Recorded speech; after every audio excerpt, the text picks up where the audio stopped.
প্রতি বছর অনেক স্টুডেন্ট অনেক পড়াশোনা করেও ভালো জায়গায় চান্স পায় না, এটা কি তুমি জানো? এর পিছনে অনেকগুলো মিস্টেক থাকলেও বর্তমান ব্যাচগুলোতে যেই মিস্টেকটা বেশি দেখা যাচ্ছে সেটা নিয়ে আলোচনা করব। সো এখন তুমি একটা কোশ্চেন আমাকে করতে পারো যে ভাই আপনি যে বলতেছেন যে একটা মিস্টেকের কারণে চান্স পাবো না পড়াশোনা করেও, এটা বলার অথরিটি কি আপনার আছে? ওয়েল, আমি যদি আমার ছোট্ট একটা পরিচয় দিই, সো আমার নাম হচ্ছে Tushar bro, also known as TB. আমি পড়াশোনা করছি বুয়েটে। আর আমার অ্যাডমিশন রেজাল্ট যদি বলি, আমি মেডিকেলে চান্স পাইছি, ঢাবি, আইইউটি, কুয়েট, সাস্ট, এমনি টোটাল 8টা ভার্সিটির এক্সাম দিয়ে 8টে চান্স পাইছি।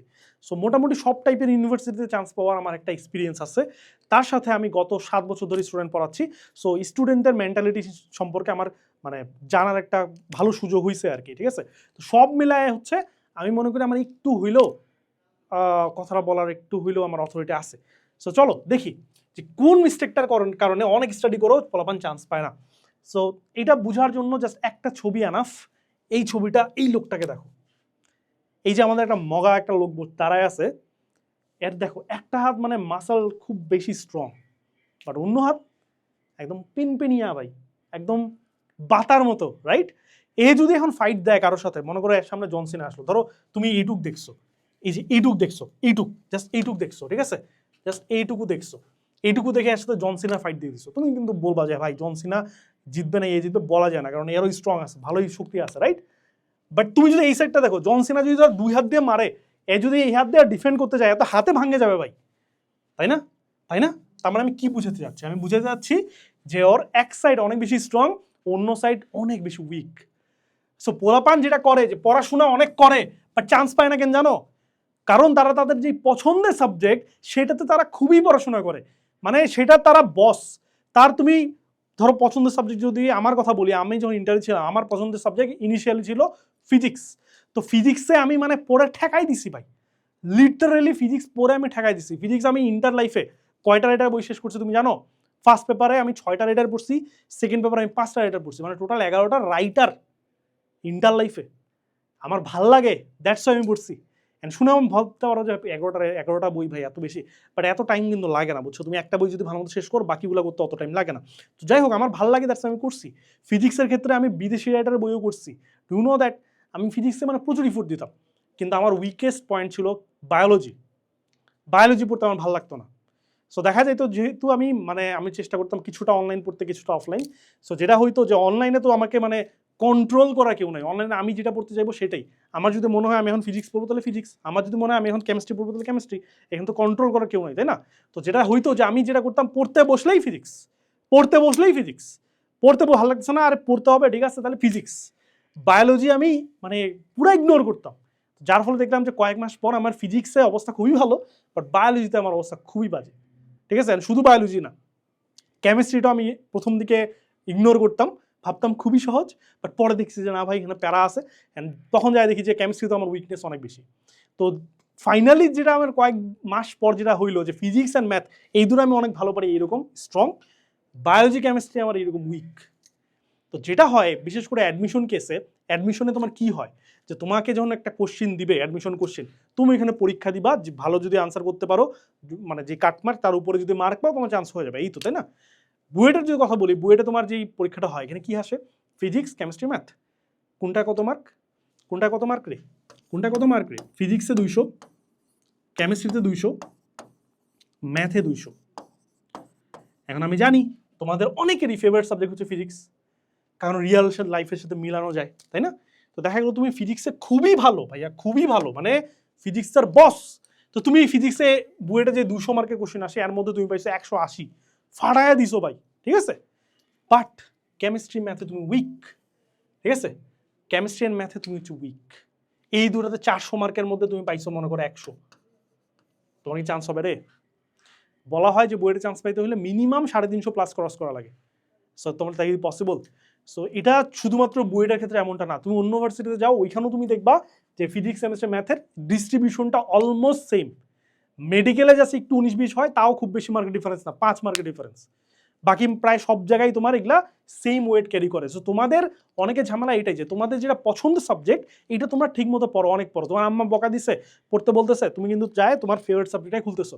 তোমার আব্বু বকা দিছে, তুমি কিন্তু ফেভারিট সাবজেক্টটা পড়তেছো। আনাস ভাইয়ের ভিডিও দেখছো, কায়ের মধ্যে তোমার মোটিভেশন চলে আসছে, পড়তে বসছো, কি পড়তেছো? তোমার ওই একটা মাত্র সাবজেক্টে পড়তেছো, হয় না? সো ওই একটা সাবজেক্টে তুমি প্রো, বাট বাকিগুলাই ভাইয়া নুব। এমনি করা যাবে না। এমনি করে তুমি এইচএসসি পার করতে পারবা, বাট অ্যাডমিশনে তুমি মারা খাবা। বুঝতেছো? কারণ অ্যাডমিশন তোমাকে সামগ্রিকভাবে চিন্তা করা হবে, সামগ্রিক তোমার প্রতিটা ইন্ডিভিজুয়াল সাবজেক্টে মার্ক যোগ করে দেন তোমার র্যাঙ্ক দেওয়া হবে ভাইয়া। বুয়েটাই তোমার নানা বসে নাই যে তোমার খাতা দেখবে, ও আচ্ছা ফিজিক্স তো ভালো পারছে, কেমিস্ট্রি পারে নাই, বাট আমার নাতি, সো মার্ক দিয়ে দিই। এমন কি করবে? তোমাকে করবে না। ওইখানে তোমার খাতা তোমাকে জাজ করবে, রাইট? খাতার উপর ডিপেন্ড করে তোমার ফেট ডিসাইড হবে। বুঝতে পারছো? সেই জন্য ভাইয়া এই মিস্টেকটা করা যাবে না। তোমরা যেটা করবা, একটা সামগ্রিক প্রিপারেশন নিবা, ওকে? তবে এইখানে একটা কথা, সেটা হচ্ছে যে তোমার যেটা ফেভারিট সাবজেক্ট, ডেফিনেটলি তুমি এটাতে বেশি ইফোর্ট দিবা, কোনো সমস্যা নাই। বাট অন্য দুটো সাবজেক্টে যাতে বিলো মিনিমাম যাতে ইফোর্ট না চলে যায়, অন্যগুলোতে যাতে তোমার average or more than average effort থাকে, এটুকু তুমি এনশোর করবা, ওকে? এটুকু যদি ঠিক করতে পারো, ট্রাস্ট মি, তোমাদের মধ্যে অনেকেই তোমার ভুল ট্র্যাক থেকে রাইট ট্র্যাকে আসবা, অ্যান্ড তোমাদের যাদের মনে করো চান্স পাওয়ার সম্ভাবনা টু বি অনেস্ট বেড়ে যাবে, বুঝছো? সেই কথাটা আমি বললাম। হয়তো আমি অত ভালো করে কথা বলতে পারি না, হয়তো আমার কথা অতটা গুছানো না, বাট আই থিঙ্ক যেটা আমি বলতে চাচ্ছি, আশা করি তোমরা একটু হলে আইডিয়াটা পাইছো। এন্ড এটা একটু মাথায় রাখিও যে ভাইয়া এক সাবজেক্টের বস অন্য সাবজেক্টের নুব, এমন হওয়া যাবে না। আমি আমার নিজের ফ্রেন্ডকে দেখছি, আমি আমার ক্লোজ অনেক ছোট ভাইরে দেখছি যারা এই মিস্টেকটা করছে। আমার যদি আমার এক ফ্রেন্ডের কথা বলি, যারাই আমি মানে ইন্টার লাইফ থেকে অ্যাডমায়ার করতাম, আমার ফ্রেন্ড ক্যালকুলাস মানে জিনিয়াস। ক্যালকুলাসে সে মানে মানে কোন কোন বই করছে তুমি নামও শুনো নাই, আমিও নাম শুনি নাই। আমাদের সিলেবাসের আগের সিলেবাসেরও বই সে শেষ করছিল ক্যালকুলাসের। জৈব যুগে সে প্রো।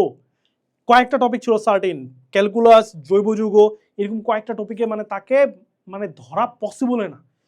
ইভেন টিচারও যেখানে আটকে যাইতো, ওকে বললে ও মাঝে মাঝে ওইটা পারতো, মানে এতটা বেশি পারতো। আমরা ধরে রাখছিলাম তো বুয়েটা ভাই টপ 100 থাকবে ডেফিনেটলি। বাট পরে যেটা হইলো রেজাল্টের সময়, সে বুয়েটা তো চান্স পায় নাই, কুয়েটও পায় নাই, চুয়েটও পায় নাই, রুয়েটও পায় নাই। You know why? কারণ সে তার স্কিলটা ওইখানেই লিমিটেড ছিল, ক্যালকুলাস, জৈবযুগ অ্যান্ড সার্টিন কয়েকটা টপিক। অন্য টপিকে সে পারতো না, কারণ সে এইগুলোতে বেশি ইফোর্ট দিয়ে ফেলছিল, বুঝছো? তো যার ফলে তার কিন্তু চান্স হয় নাই। দিন শেষে তোমার টার্গেট কি ভাইয়া? চান্স পাওয়া নাকি কোনো একটা সার্টেন টপিকে অনেক ভালো করা? দ্য চয়েস ইজ ইয়োর্স, ঠিক আছে? তো যদি চান্স পাওয়ার টার্গেট থাকে ভাই, তাহলে আমি বলবো যে তোমার যেটা ফেভারিট সাবজেক্ট, বেশি ইফোর্ট দাও, সমস্যা নেই। বাট অন্য সাবজেক্টগুলো এমন একটা ইফোর্ট দিবা যাতে তুমি একটা মানে ভালো একটা মার্ক পাও, যেটা তোমাকে চান্স পেতে হেল্প করবে, ওকে?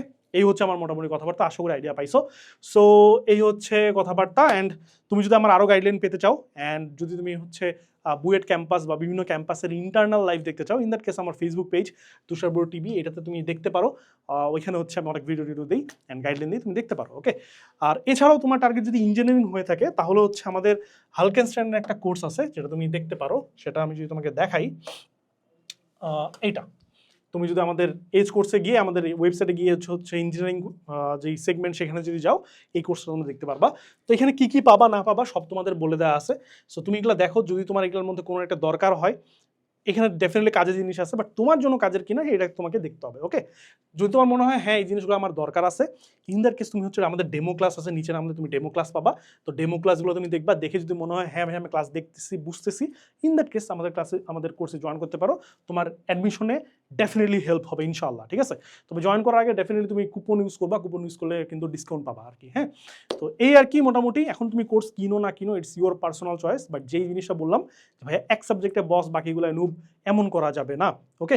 সো একটু প্রিপারেশনটা ঠিক মতো নিবা, একটু কেয়ারফুলি নাও, আর যদি কোনো ইস্যু হয় আমাকে জানাবা, আমি হেল্প করে ট্রাই করবো, ওকে? তো আমি তুষার বিদায় নিচ্ছি, দেখা হচ্ছে নেক্সট ভিডিওতে।